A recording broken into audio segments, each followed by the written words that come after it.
डर एक बार फिर से घूम फिर कर आ रहा है। हमने संसद में देखा था, एक ही दिन राहुल गांधी ने भाषण नहीं दिया और उनको भाषण करने नहीं दिया गया, और नरेंद्र मोदी जी ने भी भाषण नहीं दिया, और दोनों ही घटनाएं देश के इतिहास में पहली बार हुई। और कहा यह गया, सुबह में ही राहुल गांधी ने कह दिया था कि नरेंद्र मोदी भाषण नहीं देंगे, इन्होंने सुबह में ही कह दिया था नरवणे जी की किताब दिखाते हुए। लेकिन बाद में ये हुआ कि भाषण तो नहीं दिया नरेंद्र मोदी जी ने, लेकिन राहुल गांधी के डर से नहीं, नरवणे की किताब के डर से नहीं, वो महिलाओं के डर से कि उनका दांत काट लेंगी, कि नाखून से नोच लेंगी, इस डर से उन्होंने भाषण नहीं दिया। ये डर जो है महिलाओं का डर है कि राहुल गांधी का डर है? सच्चाई क्या है? सच का डर है, सच सामने आ रहा है, ये डर है। और सच क्या था? सच ये था कि जब चीनी टैंकर हमारे सामने खड़े थे और हमारी आर्मी के सर्वोच्च अधिकारियों ने प्रधानमंत्री से पॉलिटिकल निर्णय की आशा करी, तो प्रधानमंत्री ने पलट के कह दिया जो उचित समझे वो करे। प्रधानमंत्री ने एक तरह से पलड़ा झाड़कर, जिम्मेदारी से मुंह मोड़कर, रात में चादर तानकर सो गए। और इस बात का जिक्र जनरल नरवणे ने अपनी किताब में किया है। उन्होंने कहा है कि जब मैंने पॉलिटिकल लीडरशिप से डिसीजन मांगा तो डिसीजन में कहा गया जो उचित समझो वो करो। This was like a hot potato, I did not know what to do. इस देश में 1971 की भी वॉर हुई और इसी पराक्रमी सेना ने वो वॉर जीती है। पर कैसे जीती? सेना का पराक्रम और शौर्य और नेतृत्व की दृढ़ता। इंदिरा जी ने दृढ़ होकर सेना का साथ दिया और कहा आप जो करिए, मैं आपके साथ खड़ी हूं, पाकिस्तान के हम दो टुकड़े करेंगे। क्यों नहीं कह पाए नरेंद्र मोदी? और इसका जिक्र नरवणे जी ने अपनी किताब में किया, जो राहुल गांधी जी ने सदन में कहा और जो कहने की और भी वो कोशिश करते रहे। लेकिन असलियत ये है, और ये सच बात है, असलियत ये है कि प्रधानमंत्री अमेरिका के किसी ऑथर को कोट कर सकते हैं, प्रधानमंत्री इधर उधर की आए बाएं कर सकते हैं, लेकिन सदन में एक decorated chief of army staff की किताब को कोट नहीं किया जा सकता। ये क्या डर है आपका? और राहुल जी ने तो पहले ही कहा था वो आएंगे, मैं उनको किताब दूंगा, उनको पता था वो आएंगे ही नहीं, डर के भाग गए नरेंद्र मोदी जी। आप डरिए, आप भागिए, लेकिन आप महिला सांसदों पर इस तरह का घटिया, बेहुदा और बेशर्म आरोप लगाएंगे, इसकी हमें आशा नहीं थी।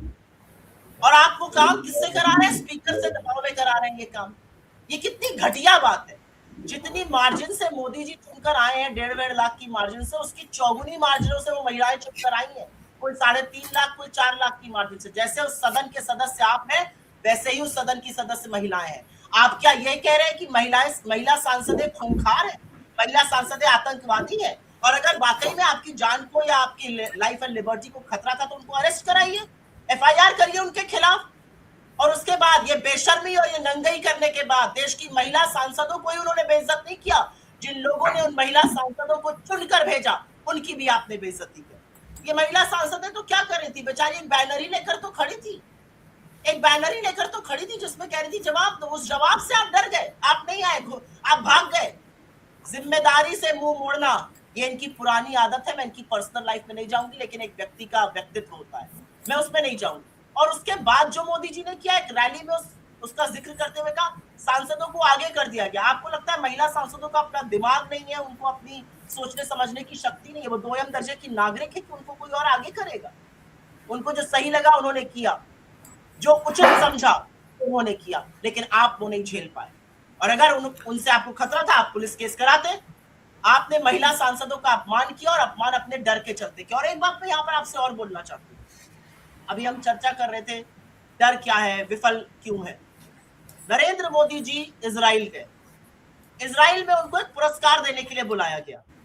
वो पुरस्कार जो उनके लिए इजाद किया गया, ना उनसे पहले ना उनसे बाद कभी किसी को दिया गया है। जैसे उनको एक फिलिप कॉटलर अवार्ड मिला था 2019 में, फिलिप कॉटलर की किताब मैनेजमेंट के लड़कों को पढ़ाई जाती, अवार्ड मिला था। वो ना उनसे पहले ना उनसे बाद किसी को दिया गया। तो इजराइल ने इनको पुरस्कार का झुंझुना दिखाकर बुला लिया। इजराइल का हाईएस्ट सिविलियन ऑनर नहीं दिया गया, एक स्पीकर का नया अवार्ड इजाद करके भाई साहब को मिल गया। भाई साहब वहां पर खूब गलबैया करे, गले लगे, एक जैसे कपड़े पहने, मैचिंग सैफरन ये सब कर बढ़िया खाना वाना खाकर भाई साहब लौट आए। 48 घंटे से कम में इजराइल ने ईरान पर अमेरिका के साथ मिलकर हमला कर दिया। आपकी विदेश मंत्रालय को, आपकी खुफिया एजेंसीज को आपके आईबी रॉ, किसी को कोई इल्म ही नहीं था, कोई जानकारी ही नहीं थी। आपका क्या मामू बनाया इजराइल ने? इजराइल ने आपको बुलाया, आपकी विजिट को यूज किया अपने अटैक को फाइनल टचेस देने के लिए। आपको जरा सी भी भनक ही नहीं लगी। अरे बर्खास्त करिए अपने विदेश मंत्री को और बर्खास्त करिए अजीत डोभाल को जो मीटिंग में सोते हैं। इस देश के प्रधानमंत्री को, इस देश को बेइज्जत करने का काम आपकी सरकारी विफलताओं ने किया। हम इजराइल की सरजमीन पर खड़े थे और इजराइल ईरान पर अटैक करने का मंसूबा बना रहा था, फाइनल टचेस दे रहा था। आपको भनक ही नहीं थी, आप गलबैया करते रह गए, मामू बना दिया आपका। और हमें दो ही तरह से आज दुनिया देख रही है, या तो हम पूरी तरह से संलग्न है, वी एंटायरली अग्री जो अमेरिका और इजराइल ने किया है, और या हम इतने बेवकूफ थे कि हमें पता ही नहीं चला। और दोनों सूरतों में ये हिंदुस्तान के लिए खतरनाक है। हम संलग्न तो दिख नहीं सकते, और इसलिए नहीं दिख सकते क्योंकि आज एक सॉवरेन रिपब्लिक में टारगेटेड असैसिनेशन किया गया है, कल को कहीं और हो जाएगा। वेनेजुएला में किया गया, हम चुप रहे। ईरान में किया गया, हम चुप रहे। किसी भी सॉवरेन रिपब्लिक में घुसकर हमला और अटैक करके मार के लोग चले जाएंगे और हम चुप रहेंगे। कल को किसी की भी बारी आ सकती है, तो हम संलग्न तो दिख नहीं सकते। तो हम इतने मूर्ख थे, इतने बेवकूफ थे, इतनी आंखों पे पर्दा पड़ा हुआ था, इतनी विफल आपका मंत्रालय और एजेंसियां कि हमें पता ही नहीं चला। ये हाल कर दिया आपने मेरे देश का।